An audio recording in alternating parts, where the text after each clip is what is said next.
हाँ तो दोस्तों आज हम देखेंगे क्लास 10th का मॉडल सेट A1 होगा।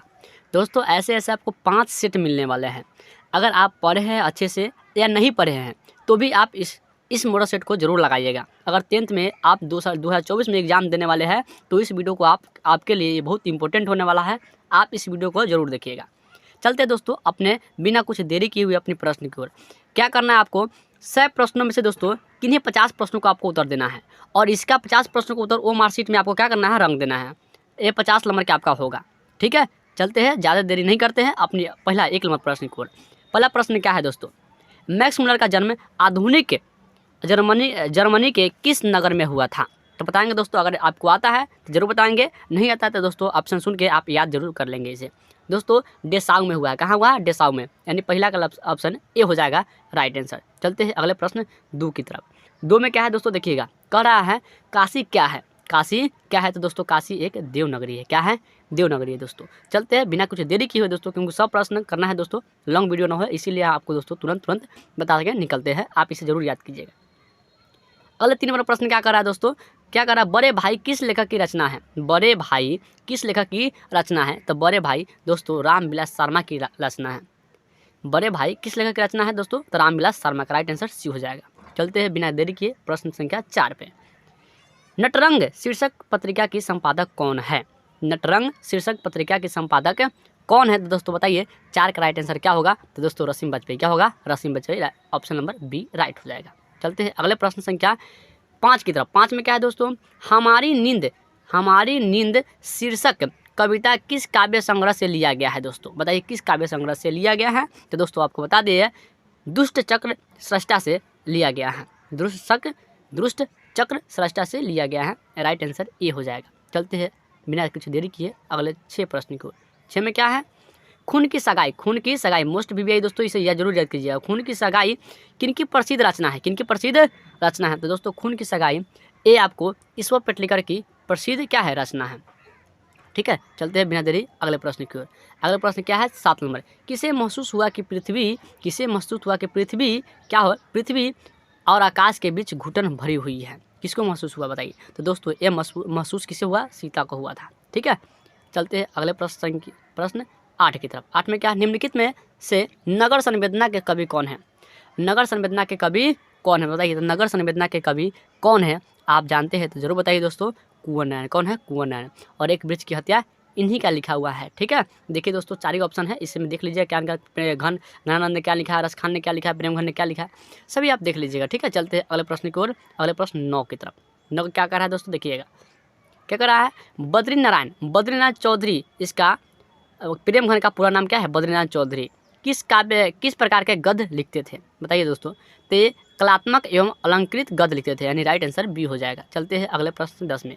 क्या कर रहा है, नसीहत शब्द का अर्थ क्या होता है बताइए दोस्तों? नसीहत शब्द का अर्थ क्या होता है? शिक्षा होता है। क्या होता है? शिक्षा। चलते हैं अगले प्रश्न संख्या 11 की तरफ।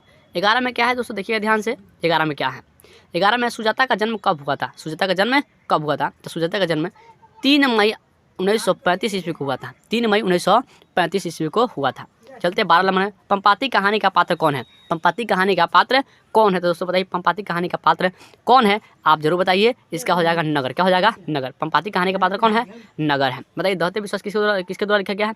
धरती विश्वास ने क्या लिखा है? 7 कोरी होता है, किसने कौन लिखा है? धरती विश्वास।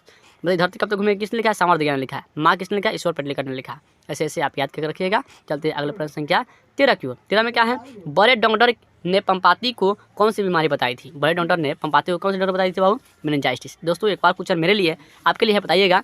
बताइए पंपाती को कहाँ लेटाया गया था? बताइएगा आप पंपाती को कहाँ लेटाया गया था? आप जरूर बताइएगा।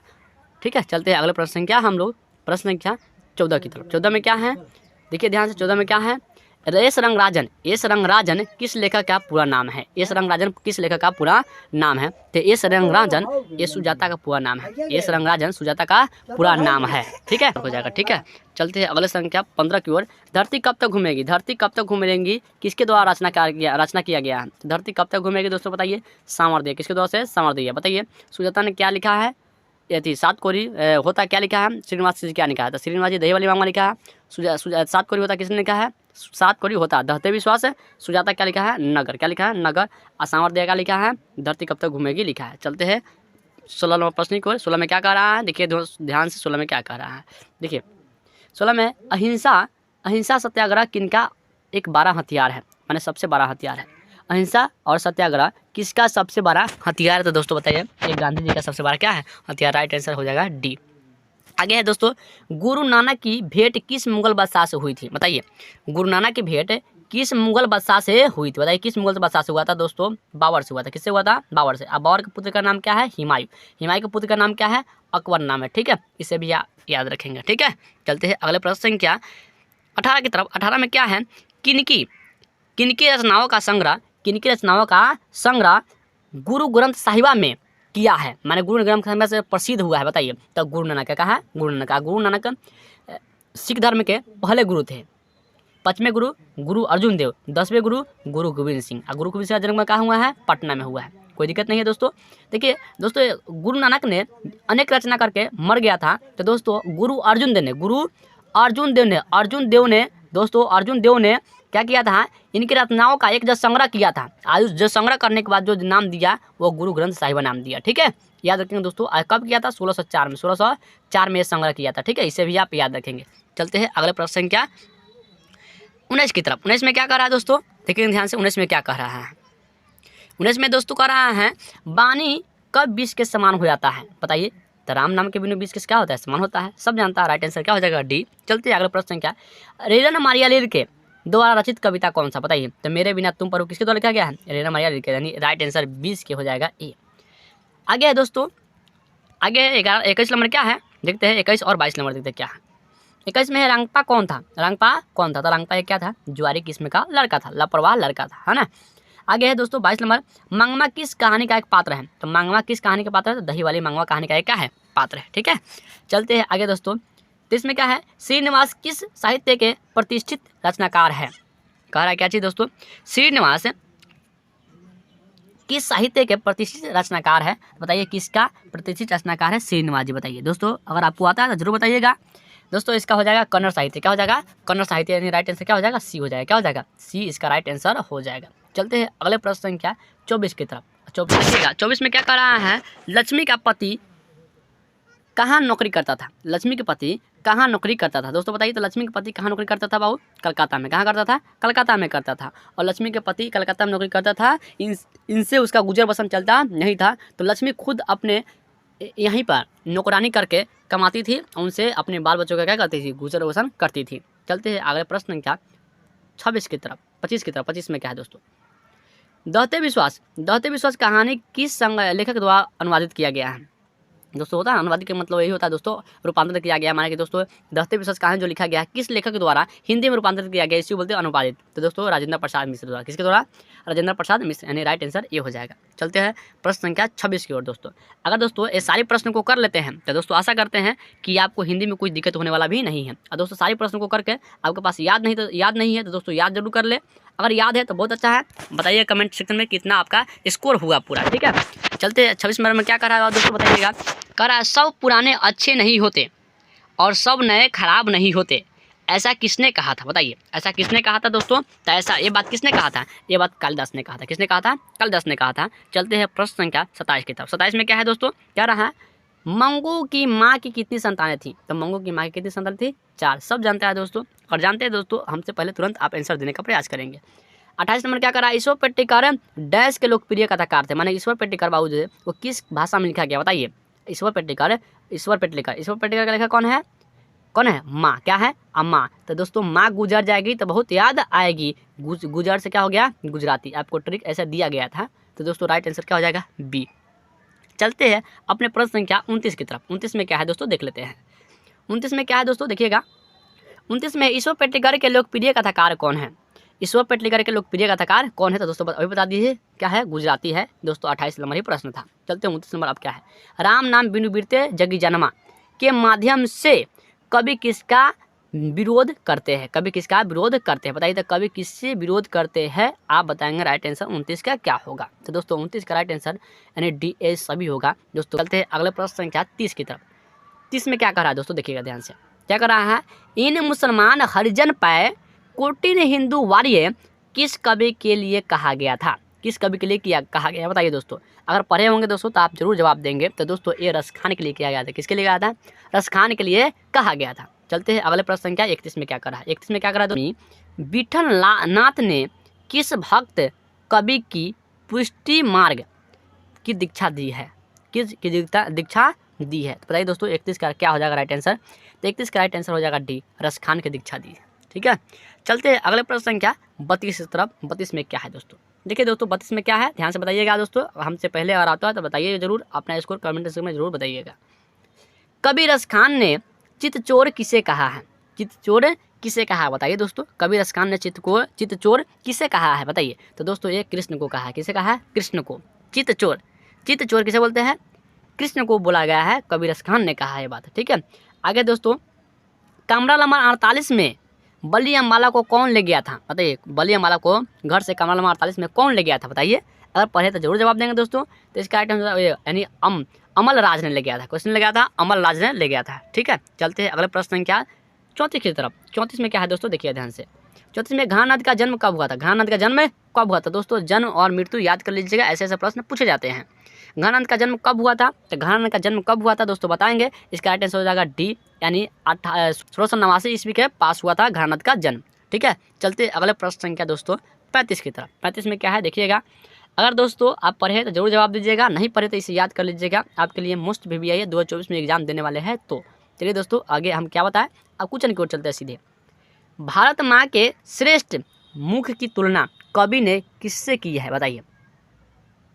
क्या कर रहा है दोस्तों? ध्यान से देखिएगा। कर रहा है भारत माँ के श्रेष्ठ मुख की तुलना कवि ने किससे की है बताइए। कवि ने किससे किया था आप बताएंगे दोस्तों। अगर पढ़े तो राइट आंसर जरूर देंगे। यानी छाया मुक्त छंद से कहा है। छाया मुक्त चंद्र से कहा है। चंद्र से कहा है। छाया मुक्त चंद्र से कहा है। भारत माँ के श्रेष्ठ मुख की तुलना कवि ने किससे की है? तो छाया युक्त चंद्र से की है। ठीक है, चलते हैं अगले प्रश्न संख्या कितना है 36 की तरफ। 36 में क्या है दोस्तों? कुंवर नारायण ने बूढ़ा चौकीदार किसे कहा है? बूढ़ा चौकीदार किसे कहा है? तो दोस्तों आप पढ़े तो जरूर बताएंगे दोस्तों। ये वृक्ष को कहा है। किसे कहा है? वृक्ष को कहा है।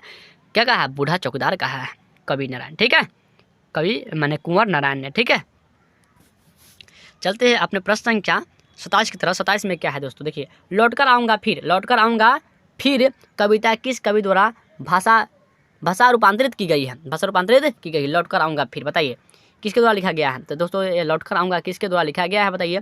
लौटकर आऊँगा फिर, तो लौटकर आऊँगा कब? जब जीवन रहेगा तब ना। तो जीवनानंद दास। क्या होगा? जीवनानंद दास। तो इसका राइट आंसर क्या हो जाएगा दोस्तों? ये इसका राइट आंसर हो जाएगा बिल्कुल। चलते हैं आगे प्रश्न संख्या क्या है 38 में।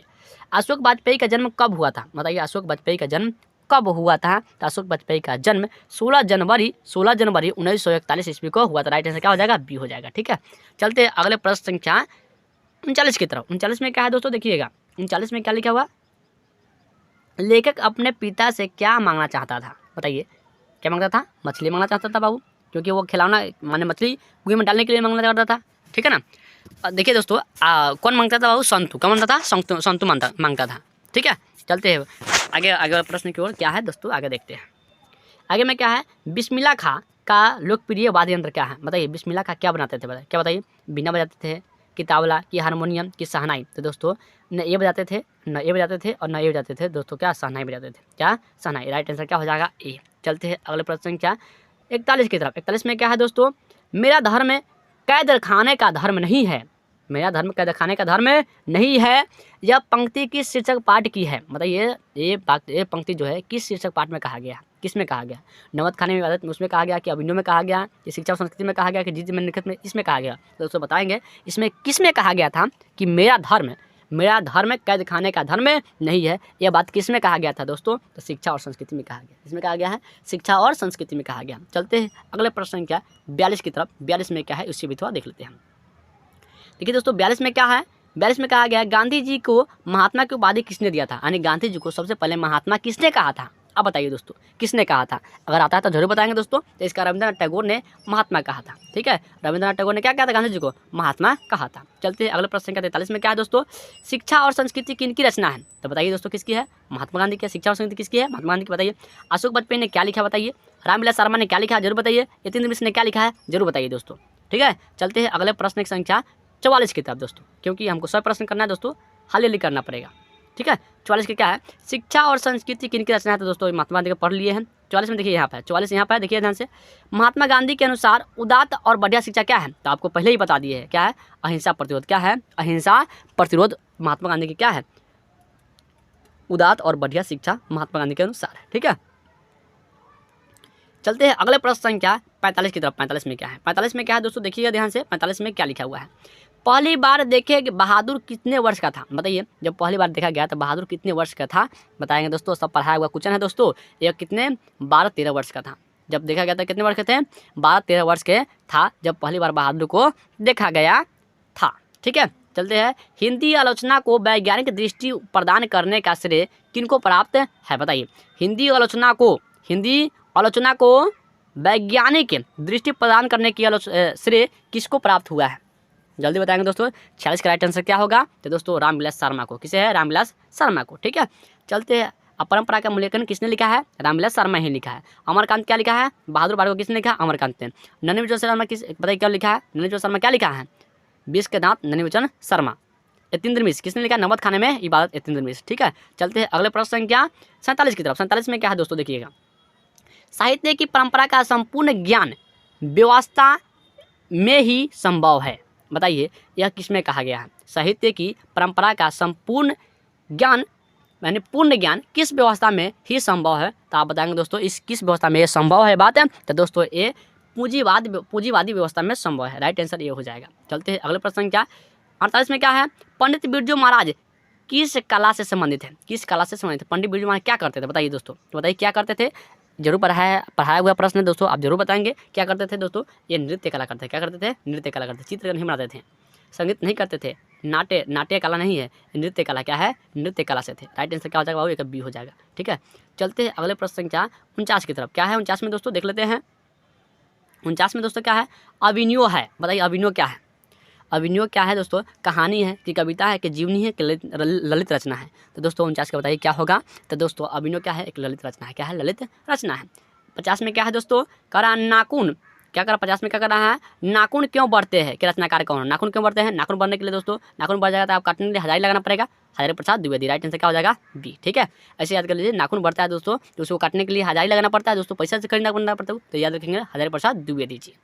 चलते दोस्तों, अब 50 प्रश्न का प्रश्न खत्म हो चुका है दोस्तों। अभी 50 प्रश्न और है दोस्तों। अगर डटे रहे दोस्तों वीडियो में, आपको बने रहे दोस्तों, और ये आप 50 प्रश्न देख लिए हैं, 50 में से कितना सही हुआ जरूर बताइएगा। और चलते 50 प्रश्न और कर लेते हैं, क्योंकि दोस्तों आपके पास समय नहीं है दोस्तों। आप धैर्य बना के एक ही प्लेटफॉर्म पर पढ़ाई कीजिए जहाँ से आपको पूरा समझ में आता है। इसे करना जरूर है दोस्तों, क्योंकि ये आपका अपडेटेड क्वेश्चन हिंदी का है। ठीक है, अगर आप पढ़ लिए हैं तो इसे जवाब देना आपको बनता है। ठीक है, चलिए क्या कर रहा है, 51 में क्या करा दोस्तों, उत्तर भारत में नागरी लिपि क्या करा दोस्तों, क्या करा दोस्तों, उत्तर भारत में नागरी लिपि के लेख कहाँ से मिले हैं, कहाँ मिलने लगते हैं। बताइए कहाँ से मिलने लगते हैं। क्या करा, उत्तर भारत में नागरी लिपि के लेख कब से मिलने लगते हैं दोस्तों। 51 नंबर प्रश्न क्या कर रहा है, उत्तर भारत में नागरी लिपि के लेख कब से मिलने लगते हैं, कब से मिलने लगते हैं दोस्तों। 51 नंबर प्रश्न का आंसर बताइए क्या होगा। तो दोस्तों 8वीं सदी से मिलने लगते हैं। कब से मिलने लगते हैं, 8वीं सदी से। 52 प्रश्न में क्या करा दोस्तों, बहादुर को लेखक के घर कौन लाया था। बताइए कौन लाया था, बताइए। लेखक के साला साहब ने लाया था। कौन लाया था, लेखक के साला साहब ने बहादुर को उनके घर लाया था। ठीक है, चलिए आगे चलते हैं। आगे 53 में क्या है, हु आर सुधराज किनकी रचना है दोस्तों। बता दिए आपको, रचना बहुत याद करना है, ऐसे पूछा जाता है तो पूछा जाता है। बताइए दोस्तों, आप बताएंगे दोस्तों, हु आर सुधराज किनकी रचना है, हु आर सुधराज किनकी रचना, बताइए किनकी रचना है ये। आप पढ़े हैं तो जरूर बताएंगे दोस्तों किनकी रचना है। तो दोस्तों भीमराव अम्बेडकर की, किसकी है, भीमराव अम्बेडकर की रचना है हु आर सुधराज। ठीक है, 54 में क्या करा दोस्तों, महल और झोपड़ी के लड़ाई में अक्सर महलों वाला ही जीतते हैं। प्रस्तुत गद्यांश किस पाठ से लिया गया, बताइए किस पाठ में लिखा गया। ये पाठ माने किस पाठ में लिखा गया, बताइए दोस्तों ये किस पाठ में लिखा गया था, जरूर बताएंगे दोस्तों। इसका 54 का राइट आंसर क्या होगा। तो दोस्तों ये 20 के दांत जो बहादुर जो है ना दोस्तों, उसी पाठ में ही लिखा गया था, 20 के दांत। ठीक है, चलते अगले प्रश्न। खोखा उखा था ना दोस्तों, बहादुर खोखा उखा था दोस्तों, उसमें लिखा गया था ये बात।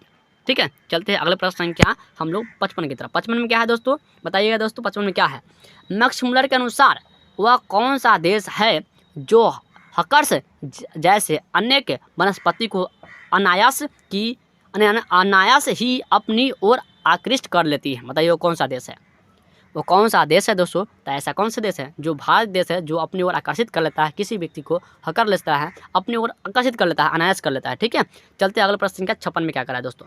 वर्तनी की दृष्टि से कौन सा शब्द सही है?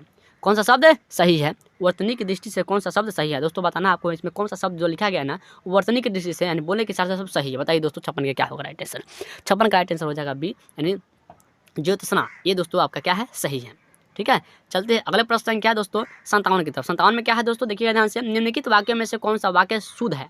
आपको शुद्ध पहचानना है, शुद्ध वाक्य कौन लिखा गया है, माने सही में कौन अच्छा है, माने कौन सही है, ये सही है कि ये सही है कि ये सही है कि ये सही है। तो दोस्तों बताइए इसमें कौन सा सही लिखा गया है। ठीक है, तो दोस्तों आप पढ़ लीजिए। 57 का राइट आंसर क्या हो जाएगा? सी, यह काम जल्दी करना है। ये वाक्य क्या है? शुद्ध लिखा है, सही हो जाएगा राइट आंसर सी। ठीक है, चलते हैं अगले प्रश्न क्या? 58 की तरफ। 58 में क्या कह रहा है दोस्तों? देखिएगा 58 में क्या कह रहा है? 58 क्या? निम्नलिखित में से किस काव्य, किस वाक्य में अकर्मक क्रिया है? अकर्मक होता है दोस्तों जो काम किया नहीं जाता है, यानी खराब काम में हो रहा है दोस्तों, अच्छे काम नहीं हो रहा है, अकर्मक क्रिया है। बताइए किस में है? 58 का राइट आंसर क्या होगा? आप जरूर बताइए दोस्तों। तो इसका हो जाएगा ज्योति रोती है। ज्योति रोती है, रोना दोस्तों ये कोई अच्छा कारण नहीं है, इसीलिए ज्योति रोती है क्या हो जाएगा? अकर्मक क्रिया हो जाएगा। ठीक है, चलते अगले प्रश्न क्या? अगले प्रश्न क्या है? 58 में चलते हैं। 58 में क्या है? निम्नलिखित में से किस वाक्य में अकर्मक क्रिया है? फिर पकड़ना आपको दोस्तों, किसमें अकर्मक क्रिया है, किसमें अकर्मक क्रिया है? तो बताइए दोस्तों, ज्योति, तो वही प्रश्न दोहरा दिया गया दोस्तों। ज्योति क्रिया है, ज्योति रोती है, ये क्या है? अकर्मक क्रिया। 59 में क्या करा दोस्तों? 59 है दोस्तों, ये 59 है। 59 में क्या करा दोस्तों? देखिएगा, काम का नाम बताने वाला शब्द को क्या कहते हैं? काम का नाम बताने वाला शब्द को क्या कहते हैं? तो बताइए काम के नाम बताने वाला शब्द को क्या कहते हैं? क्रिया। क्या कहते हैं? क्रिया। और किसी का नाम, काम का नाम बता दिए दोस्तों, क्या होता है? वो क्रिया होता है। क्या होता है? क्रिया। चलते हैं अगले प्रश्न क्या? 60 की तरफ। 60 में क्या है? देखिए ध्यान से, आसमान पर चढ़ना। आसमान पर चढ़ना दोस्तों का अर्थ क्या है? बताइए, आसमान पर चढ़ना का अर्थ क्या है? आसमान पर चढ़ना का अर्थ क्या है? तो दोस्तों अत्यधिक प्रशंसा करना। अत्यधिक प्रशंसा करना। राइट आंसर क्या हो जाएगा? डी। चलते अगले प्रश्न क्या दोस्तों? 61 की तरफ। 61 में क्या है? कान फूकना। कान फूकना का अर्थ क्या है? बताइए। कान फूकना मुहावरे है, वही है। मुहावरे का अर्थ क्या है? बताइए दोस्तों। कान फूकना। कान फूकना एक मतलब दीक्षित करना। क्या करना? दीक्षित करना। ठीक है, आगे चलते हैं दोस्तों। प्रश्न संख्या 62 की तरफ। 62 में क्या है दोस्तों? कौन सा शब्द बहुवचन है? कौन है? बहुवचन। बहुवचन वो होता है दोस्तों जिसको सिंगल में आप नहीं लिख सकते, बहुवचन में है। बताइए कि बहुवचन में कौन सा? जैसे लड़का लिखते हैं, क्या लिखते हैं? लड़का लिखते हैं। लड़का लिखते हैं इस तरह से। लड़के का बहुवचन क्या हो जाएगा? लड़के। क्या हो जाएगा? लड़के। आप ध्यान में करते हैं इस तरह से, तो लड़के क्या हो जाएगा दोस्तों? लड़के जो हो जाएगा दोस्तों, ये शब्द लिखा हुआ है बहुवचन में, क्या है? किसमें लिखा है? बहुवचन में लिखा हुआ है। ठीक है, और दोस्तों ये लड़का क्या लिखा है? ये एक वचन में लिखा है। कहाँ इसमें लिखा है? एक वचन में लिखा है। ठीक है, तो आपको बताना है इसमें से, बताइए कौन सा शब्द बहुवचन में है? बहुवचन में बताना है, बहुवचन में कौन सा शब्द है? तो दोस्तों बता दें, 62 का राइट आंसर जो प्राण जो लिखा है ना, ये बहुवचन शब्द है, प्राणे नहीं होता, प्राण है। ठीक है, प्राण जो है क्या है? बहुवचन है। ठीक है, चलते अगले प्रश्न क्या? 63 में क्या करा? निम्नलिखित में से देशज शब्द को, देशज शब्द नहीं है। कौन देशज शब्द? यानी देशज शब्द नहीं है। आपको बताना है कौन सा इसमें से देशज शब्द नहीं है। तो टी-शर्ट का राइट आंसर होगा डी, यानी आपका जो है डिग्री। क्या है? डिग्री जो है देशज शब्द नहीं है। ठीक है, चलते अगले प्रश्न क्या? 64 की तरफ। 64 में क्या है दोस्तों? देखिए ध्यान से, 64 में 65 में क्या है? 64 में अभाव में कौन सा उपसर्ग है? बताइए दोस्तों। उपसर्ग वो होता है जो किसी शब्द को शुरू में लगकर उसकी अर्थ को क्या करता है? बदल देता है ना, एक नया शब्द बना देता है, उसे बोलते हैं उपसर्ग। बताइए दोस्तों उपसर्ग कौन सा है? बताइए ध्यान से, उपसर्ग क्या है? अभाव में। अभाव में उपसर्ग कौन है? अ है कि आब है कि आभा है कि आ है? बताइए दोस्तों इसमें से कौन सा राइट होगा? ये सब प्रश्न गलती बिल्कुल नहीं होना चाहिए दोस्तों। 64 के यानी अभाव में दोस्तों उपसर्ग कौन सा है? अ है। क्या है? और राइट आंसर ये हो जाएगा ए। ठीक है, चलते आगे। 65 में क्या है दोस्तों? 65 में क्या है? अंतिम में कौन सा प्रत्यय है? अंतिम में कौन सा प्रत्यय है? प्रत्यय वो होता है दोस्तों किसी शब्द को लास्ट में लगता है। क्या लगता है? लास्ट में लगता है। ठीक है, उपसर्ग शुरू में लगता है, प्रत्यय लास्ट में लगता है। ठीक है, बताइए अंतिम में कौन सा प्रत्यय लगा है? अंतिम में, अंतिम ऐसे बोलेंगे दोस्तों तो आपने खुद आपको महसूस हो जाएगा कि कौन सा उपसर्ग है। तो दोस्तों अंतिम में इम, क्या है? इम उपसर्ग लगा हुआ है। राइट आंसर हो जाएगा सी। चलते अगले प्रश्न क्या? 66 की तरफ। 66 में क्या है दोस्तों? पिता का परिचित शब्द क्या है? पिता का परिचित शब्द नहीं है। आपको पिता का परिचित शब्द नहीं है। बताइए पिता का परिचित शब्द कौन सा है? तो पिता को हम लोग जनक कहते हैं कि नहीं कहते? बताइए, पिता को तो हम लोग जनक कहते हैं कि नहीं कहते? आप जरूर बताएंगे। जनक तो कहते हैं, तात भी कहते हैं दोस्तों, पितृ भी कहते हैं, लेकिन आत्मज भी नहीं कहते। आत्मज नहीं कहते। इसका राइट आंसर वो है कौन सा? नहीं है। तो दोस्त नहीं में कौन सा हो जाएगा? आत्मज। आत्मज क्या है? आत्मज जो है बाबू पिता का परिचित शब्द बिल्कुल नहीं है, बाकी सभी है। चलते आगे क्या करा दोस्तों? आगे अमृत का परिचित शब्द नहीं है। अमृत का परिचित शब्द देखिए दोस्तों क्या करा? नहीं है।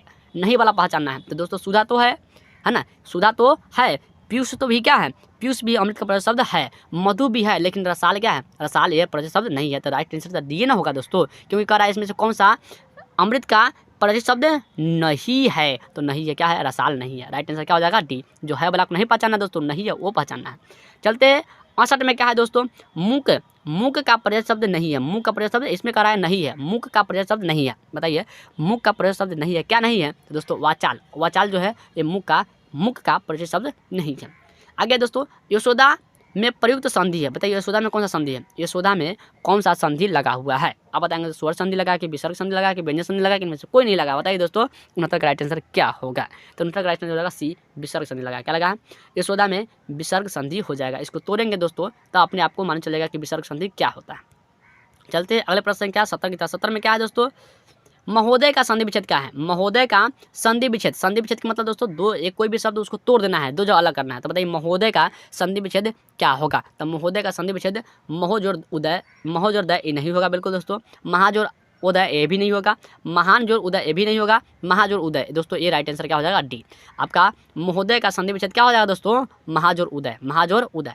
चलते आगे नवग्रह कौन सा समास है, नवग्रह, जिसमें दोस्तों बता दें संख्या लग गया है, जिसमें संख्या लग गया है, जिसमें संख्या लग जाता है दोस्तों वो द्वंद्व में जाता है। किसमें आता है, द्वंद्व में, इसीलिए क्या हो जाएगा बाबू, द्विगु समास हो जाएगा। क्या हो जाएगा, द्विगु समास, तो द्वंद्व नहीं तो सॉरी दोस्तों, द्विगु समास क्या हो जाएगा, द्विगु समास हो जाएगा। ठीक है, तो आपसे पूछ दिया जाएगा बताइए नवग्रह कौन सा समास है, तो बोलेंगे द्विगु समास है। नवरत्न, त्रिरत्न, त्रिभुवन है ना, पंचरत्न ये सभी क्या है, द्विगु समास है। जहाँ आपका शुरू में आ जाए 5 3 2 है ना, ये सभी जब भी आ जाता है तो दोस्तों याद रखिएगा वो द्विगु समास होगा। ठीक है, चलते अगले प्रश्न क्या दोस्तों, अगले प्रश्न क्या कितने दोस्तों, 72 में क्या है, 72 में क्या है दोस्तों, देखें दोस्तों 72 में क्या है, पाप पुण्य में कौन सा समास है, पाप पुण्य, पाप पुण्य, पाप पुण्य में कौन सा समास है दोस्तों। देखिए पाप के उल्टा क्या होता है, पुण्य। जब पाप के उल्टा रहेगा, पाप के उल्टा रहेगा अब बीच में हाइपन रहेगा, बीच में हाइपन रहेगा तो दोस्तों वो द्वंद्व आएगा। क्या आएगा, द्वंद्व। क्या हो जाएगा, द्वंद्व आ जाएगा। ठीक है, याद रखें दोस्तों पाप का उल्टा क्या होता है, पुण्य होता है। पाप का उल्टा क्या होता है, पुण्य होता है। अब बीच में हाइपन रहेगा, याद रखेंगे बिना कुछ किए हुए द्वंद्व में मार देंगे, वहाँ से निकल लेंगे। ठीक है, चलते अगले प्रश्न क्या 73 की तरफ। 73 में क्या है दोस्तों, जिसे पार करना कठिन हो, जिसे पार करना क्या हो, कठिन हो, उसके लिए क्या शब्द एगो होगा। बताइए जिसको पार करना कठिन हो उसे एक शब्द में हम क्या कह सकते हैं, तो दुर्गम। क्या कह सकते हैं, दुर्गम। दुर्गम का मतलब ही क्या होता है, जिसको पार हम नहीं कर सकते। इसीलिए इसका दोस्तों अनेक शब्दों का एक शब्द पढ़े होंगे ना दोस्तों, वही है जिसे पार करना कठिन हो उसे क्या बोलेंगे, दुर्गम। चलते अगले प्रश्न क्या 74 में क्या है, दही है क्या है। बताइए दही क्या है, स्त्रीलिंग है कि पुल्लिंग है कि उभयलिंग है कि इनमें से कोई नहीं है। बताइए दही क्या है, तो दोस्तों स्त्रीलिंग या पुल्लिंग जानने के लिए जैसे याद कर लेंगे ऐसे, दही खट्टी है या दही खाटा है। इसमें से देखिए दोस्तों ज़्यादा सटीक कौन आ रहा है, ज़्यादा सटीक जो आने वाला है वही, तो दही खट्टा है, दही खट्टा है, खट्टी नहीं है दोस्तों, ये पुल्लिंग होगा। कौन होगा, पुल्लिंग होगा। राइट आंसर बी हो जाएगा। चलते अगले प्रश्न क्या 75 में क्या है दोस्तों, देखिएगा भाषा की सबसे छोटी इकाई क्या है, भाषा की सबसे छोटी इकाई क्या है। बताइए भाषा की सबसे छोटी इकाई क्या होती है दोस्तों, तो भाषा की सबसे छोटी इकाई क्या होती है, वर्ण होती है। क्या होती है, वर्ण होती है। वर्ण भाषा की सबसे छोटी इकाई होती है। कर रहा है क्षेत्र में हिंदी वर्णमाला में सुवर्णों की संख्या कितनी है, हिंदी वर्णमाला में सुवर्णों की संख्या कितनी होती है दोस्तों, 11। अ से लेकर दोस्तों लास्ट में के 2 को छोड़ देंगे, लास्ट वाला कितना छोड़ देंगे, 2 छोड़ देंगे, बाकी बच जाएगा जो वो स्वर्ण संख्या हो जाएगा। कितने हो गया, 11। चलते अगले प्रश्न क्या दोस्तों 77 की तरह। 77 में क्या है दोस्तों, देखिएगा ध्यान से, कर रहा है जातिवाद, जातिवाचक संज्ञा कौन सा, जातिवाचक संज्ञा पहचानना आपको। जातिवाचक जैसे लड़का, सोना, सॉरी लड़का, सेना, श्याम, दुख। बताइए दोस्तों इसमें से कौन सा जातिवाचक संज्ञा है। जातिवाचक वो संज्ञा होता है जो जैसे एक व्यक्ति का नाम लेते हैं तो उसे पूरा व्यक्ति का नाम चल जाता है, जातिवाचक वही संज्ञा कहलाता है। बताइए 77 का राइट आंसर क्या होगा, तो 77 का राइट आंसर लड़का। लड़का कहने से दोस्तों जितने भी संसार में लड़का है सबका बोध हो रहा है, तो इसे बोलते हैं जातिवाचक। क्या बोल रहे हैं, ये जातिवाचक संज्ञा है। ठीक है, चलते आगे 78 में क्या करा है दोस्तों, निश्चयवाचक सर्वनाम कौन सा। निश्चयवाचक क्या है, सर्वनाम। निश्चयवाचक सर्वनाम कौन सा, बताइए तो निश्चयवाचक सर्वनाम इसमें कौन सा है। तो निश्चयवाचक सर्वनाम आपका हो जाएगा बाबू, क्या हो जाएगा, यह। क्या हो जाएगा, यह। जैसे कह दे यह मेरा खेत है, यह मेरा खेत है, तो दोस्तों इशारा कर रहा है कि यह मेरा खेत है, तो यह निश्चयवाचक सर्वनाम हो जाएगा। ठीक है, यह हुआ, ठीक ना, क्या होता है, यह निश्चयवाचक सर्वनाम हो जाता है। चलते अगले प्रश्न क्या दोस्तों 79 की तरफ। 79 में क्या है दोस्तों, मानव शब्द से विशेषण बनेगा। बताइए मानव शब्द से कौन सा विशेषण बनेगा, मानव शब्द से विशेषण कौन सा बनेगा, तो मानव शब्द से विशेषण जो बनने वाला है वो मानने वाला है मानवीय। क्या बनने वाला है, मानवीय। तो राइट आंसर क्या हो जाएगा, डी। चलते अगले प्रश्न क्या 80 में क्या कर रहा है दोस्तों, 80 में कर रहा है वृक्ष से पत्ते गिरते हैं, वृक्ष से पत्ते गिरते हैं। तो दोस्तों कारक आपने याद किया होगा, कारक कितने होते हैं, 8 होते हैं। और याद किए तो दोस्तों आपके सवाल ये बन जाएंगे, ठीक है। वृक्ष से पत्ते गिरते हैं, इन वाक्य में कारक का चिन्ह बताइए क्या है, बताइए। वृक्ष से पत्ते गिरते हैं दोस्तों, तो वहाँ वृक्ष से पत्ते गिरते हैं, यहाँ पर से जो है क्या है, कारक का चिन्ह देगा। बताइए इसमें कारक का चिन्ह कौन सा है, से है, बताइए। तो से वृक्ष से पत्ते गिरते हैं दोस्तों, अलग पता हो रहा है। तो बताइए अलग जब होता है तो इसके लिए क्या होता है, बताइए। से के यहाँ क्या होगा, कर्ता ने कर्म को करण से, ऐसा पढ़ते हैं दोस्तों। तो अलगाव के लिए क्या होता है, तो दोस्तों अलगाव के लिए क्या होता है, अपदान। क्या होता है, अपदान। क्या होता है, अपदान। अगर जुड़ रहा है, जैसे कलम से लिखा जाता है, कलम से लिखा जाता है, तो कर्ता ने कर्म को करण से, तो यहाँ पर कर्ण हो जाता है। कर्म से लिखा जाता है तो यहाँ पर क्या हो जाता है, कर्ण से हो जाता है। क्योंकि देखिए जो एक साथ है, उनके लिए बाबू कर्ण कारक, जो जैसे मान लीजिए पेड़ से पता गिरता है दोस्तों, मान लीजिए पेड़ है, उनसे पता गिर रहा है दोस्तों, तो पता गिर के अलग हो रहा है ना, तो अलग हो रहा है दोस्तों, तो अपदान। क्या हो जाएगा, अपदान। और जैसे मान लीजिए कोई अपने हाथ से कलम से लिखता है, कोई हाथ से अपने कलम से लिखता है दोस्तों, यहाँ पर लिख रहा है, पढ़ के लिख रहा है, जैसे कलम से लिखा जाता है, कलम से लिखा, तो यहाँ पर से आ रहा है जो, उसके लिए क्या हो जाएगा, से आ रहा है, उसके लिए हो जाएगा कर्ण। क्या हो जाएगा, कर्ण, ठीक है, याद रखेंगे दोस्तों।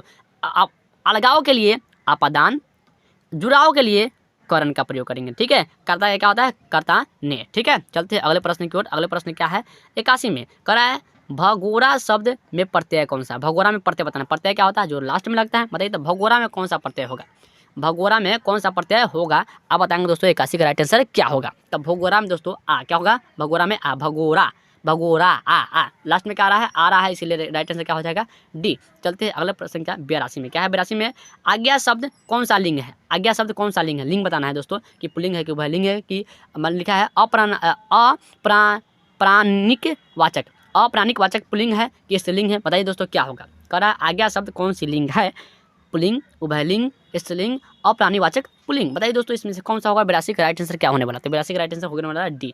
आज्ञा जो शब्द है बाबू वो स्त्रीलिंग है, आज्ञा शब्द कैसा है, स्त्रीलिंग है। चलते हैं अगले प्रश्न क्या, 83 में क्या करा दोस्तों, आधुनिक शब्द कौन सा आधुनिक शब्द का विलोम है, आधुनिक शब्द का विलोम है, बताइए आधुनिक शब्द का कौन सा विलोम है। तो आधुनिक शब्द का कौन सा विलोम है दोस्तों, आधुनिक क्या होता है, प्राचीन, आधुनिक क्या होता है, प्राचीन। विलोम का मतलब दोस्तों होता है उल्टा, जैसे धरती तो आकाश, मरण तो जन्म, है ना, ऐसे उल्टा होता है, इसे बोलते हैं विलोम शब्द। क्या बोलते हैं, विलोम शब्द। चलते हैं अगले प्रश्न क्या दोस्तों, 84 की तरफ। 84 में क्या है दोस्तों, देखें ध्यान से देखेंगे, निम्न में से कौन सा शुद्ध वाक्य है, आपको शुद्ध पकड़ना कि कौन में शुद्ध लिखा गया, सही से लिखा गया है, शुद्ध जो है अच्छा से उच्चारण बोलेंगे, और शुद्ध पहचानिए शुद्ध कौन सा है। तो शुद्ध दोस्तों बता दें आपको, ये है राइट आंसर डी, फूलों की एक माला लाओ, फूलों की एक माला लाओ, ये शुद्ध वाक्य है, ठीक है। आगे 85 में क्या है दोस्तों, वह खा चुका था, वह खा चुका था, किस काल का उदाहरण बताइए। तो काल कितने होते हैं, 3 होते हैं, भूतकाल, भविष्य काल और वर्तमान काल, ये तीनों काल होते हैं। बताइए वो खा चुका था, वो खा चुका था यानी पहले की बात कर रहा है, तो पहले क्या हो जाएगा, भूतकाल। क्या हो जाएगा, राइट आंसर क्या हो जाएगा, बी, ठीक है। चलते अगले प्रश्न क्या, 86 की तरफ। 86 में क्या है दोस्तों, देखिएगा, रात शब्द का परवची क्या होता है दोस्तों, परवची मतलब वही होता है जिसका उल्टा नाम होता है, जैसे कह दे, जैसे आप अग्नि को बोलते हैं, पावा भी बोलते हैं, है ना, अनल भी बोलते हैं ना, तो इस तरह से परवची नाम होता है, वो एक व्यक्ति का 10 नाम ना हो सकता है, जैसे वैसे ही परवची शब्द। बताइए रात को क्या क्या बोलते हैं, रात को क्या क्या आप बोलते हैं, जरूर बताइए। रात को क्या क्या बोलते हैं, तो रात को हम लोग रजनी भी बोलते हैं। क्या बोलते हैं, रजनी, यानी राइट आंसर क्या हो जाएगा, सी हो जाएगा। चलते अगले प्रश्न क्या दोस्तों, अवसर जरूर पुगने कहाँ, 87 में त्रिपाद समास है, त्रिपाद कौन सा समास, बताइए त्रिपाद में कौन सा समास है, आपको बताना है त्रिपाद में कौन सा समास है, बताइए त्रिपाद में कौन सा समास है दोस्तों, बता दें। त्रिपाद में दोस्तों द्विगु समास है, क्या है, द्विगु समास है। त्रिपाद बताइए, त्रि आ गया तो कौन सा, द्विगु समास होगा। बताइए दोस्तों, वह बाजार की ओर आया होगा, वह बाजार की ओर आया होगा, किस पदबंध का उदाहरण, बताइए किस पदबंध का उदाहरण था दोस्तों, बता दें। इसका राइट आंसर क्या हो जाएगा, डी, यानी क्रिया पदबंध का ये उदाहरण है। किसका है, क्रिया पदबंध का उदाहरण है। बताइए 89 में उल्लास शब्द का संधि विच्छेद बताइए, उल्लास का संधि विच्छेद बताइए। संधि विच्छेद दोस्तों इंपॉर्टेंट है, इसे पूछा जाता है। उल्लास का संधि विच्छेद क्या होगा, देखिए ध्यान से बताइएगा, उल्लास का संधि विच्छेद क्या होगा। तो उल्लास का संधि विच्छेद क्या होने वाला है दोस्तों, बता दे, उत्जोर लास, उत्जोर लास, यानी राइट आंसर डी हो जाएगा। चलते हैं 91 में क्या करा, 90 में क्या करा दोस्तों, किसकी चिंता नहीं हो सकती, किसकी चिंता नहीं हो सकती के लिए एक शब्द क्या है, बताइए। माने किसकी चिंता नहीं हो सकती, इसके लिए एक शब्द में हम क्या कर सकते हैं, बताइए।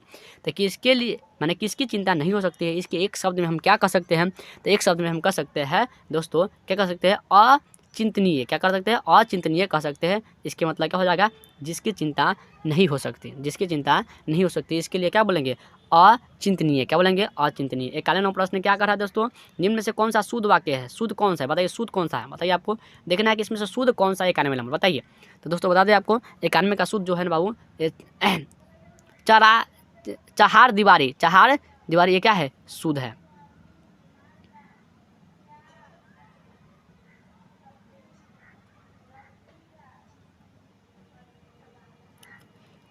निम्न में से कौन शुद्ध शब्द है? ये चहार दीवारी जो है क्या है? शुद्ध शब्द है। ठीक है, चलते हैं आगे। प्रश्न है क्या दोस्तों? कह रहा है 91 नंबर क्या कर रहा है? निम्न में से कौन सा शुद्ध शब्द है? शुद्ध शब्द है चहार दीवारी जो है क्या है? ये शुद्ध शब्द है। राइट आंसर हो जाएगा डी। चलते हैं अगले प्रश्न क्या दोस्तों? प्रश्न क्या 52 में 92 क्या कर रहा है दोस्तों? पहाड़ टूट पड़ना मुहावरे का अर्थ क्या है? बताइए, पहाड़ टूट पड़ना मुहावरे का अर्थ क्या है? तो पहाड़ टूट पड़ना मुहावरे का अर्थ है भारी विपत्ति आना, भारी विपत्ति आना। चलते हैं अगले प्रश्न क्या दोस्तों? 83 की तरह। 83 में क्या करा दोस्तों? देखिए, ऐसे शब्द जो यौगिक तो होते हैं पर अर्थ विचार से अपने सामान्य अर्थ को छोड़कर किसी परंपरा से विशेष अर्थ के परिचारिक है, क्या कहलाते हैं? बताइए, उसको क्या बोलते हैं? बताइए, उसे हम क्या बोलते हैं? तो दोस्तों उसे बोलते हैं हम लोग योग रूट। क्या बोलते हैं? योग रूट शब्द बोलते हैं। ठीक है, चलते अगले प्रश्न क्या? 94 की तरह। अगले प्रश्न क्या कितने? 94 की तरह। 94 में क्या है दोस्तों? बताइए, ल कौन व्यंजन है? ल कौन व्यंजन है? बताइए, ल कौन सा व्यंजन है? ल जो है बाबू ये आपका अंतः व्यंजन है, अंतः व्यंजन है। किसकी अंतिम ध्वनि स्वर होती है? किनकी अंतिम ध्वनि स्वर होती है? तो दोस्तों ये किसकी? संपृक्त की अंतिम ध्वनि स्वर होती है। आगे चलते हैं प्रश्न संख्या 96 की तरफ दोस्तों। सह पुगने वाला है। विदेश शब्द में उपसर्ग है। बताइए, विदेश शब्द में उपसर्ग है। उपसर्ग जो क्या होता है? जो शुरू में लगता है। बताइए, तो विदेश में कौन सा उपसर्ग है? बताइए, विदेश में कौन सा उपसर्ग है? बताइए दोस्तों, विदेश में कौन सा उपसर्ग है? तो इसका राइट आंसर हो जाएगा डी, यानी बी। क्या है? बी उपसर्ग है। चलते अगले प्रश्न क्या? माँ ने बच्चों को खेलते देखा, किस कारक का उदाहरण? बताइए, माँ ने बच्चों को खेलता देखा, तो माँ ने तो कर्ता ने कर्म को, बच्चे को तो माँ ने बच्चों को खेलते देखा। बताइए, इसमें किस कारक का उदाहरण है? तो दोस्तों बता दे, इसमें राइट क्या हो जाएगा? इसमें हो जाएगा डी। माँ ने बच्चे को तो कर्ता ने कर्म को यानी कर्म कारक। क्या है? कर्म कारक। ठीक है, चलते अगले प्रश्न क्या दोस्तों? अगले प्रश्न क्या? 98 और आगे है दोस्तों 100 तक। आप बताइएगा आपका स्कोर कितना हुआ। हरिओम शब्द कौन सा संज्ञा है? हरिओम शब्द कौन संज्ञा है? तो हरिओम दोस्तों बता दे, हरिओम कौन सा संज्ञा है? तो बताइए दोस्तों, ये है व्यक्तिवाचक। क्या है? हरिओम कौन सा संज्ञा है? व्यक्तिवाचक। ठीक है, क्योंकि हरिओम एक व्यक्ति का नाम है, इसलिए क्या हो जाएगा? व्यक्तिवाचक। ठीक है, आगे 99 क्या कर रहा है? अपेक्षा शब्द का विशेषण क्या है? अपेक्षा शब्द का विशेषण क्या है? तो अपेक्षा शब्द का विशेषण क्या है? अपेक्षित। क्या है? अपेक्षित। ठीक है, राइट आंसर सी हो जाएगा। लास्ट दोस्तों सह है। आप बताइएगा आकाश क्या कर रहा है? सह में कर रहा है आकाश शब्द का प्रवाची क्या है? बताइए। प्रवाची तो आप देखेंगे दोस्तों, प्रवाची होता है जो किसी भी चीज़ का दूसरा नाम होता है, उसे बोलते हैं प्रवाची। आकाश का प्रवाची क्या है? आकाश का प्रवाची है गगन। क्या है? आकाश को लोग क्या बोलते हैं? गगन। इस तरह दोस्तों 100 प्रश्न हमने कंप्लीट कर चुका है। दोस्तों आप बताइएगा 100 में से कितना आप स्कोर ला चुके हैं। दोस्तों अगर वीडियो पसंद आया है इसे ज़रूर आगे शेयर कीजिए। लेकिन दोस्तों आपको हम 500 प्रश्न देने वाले हैं, जिसमें से 100 प्रश्न कंप्लीट कर चुके हैं। बस 400 प्रश्न है दोस्तों। आप 400 प्रश्न देखने के लिए इस चैनल को जरूर सब्सक्राइब कीजिएगा। और दोस्तों आपको पसंद आया तो आगे शेयर जरूर कीजिएगा। धन्यवाद।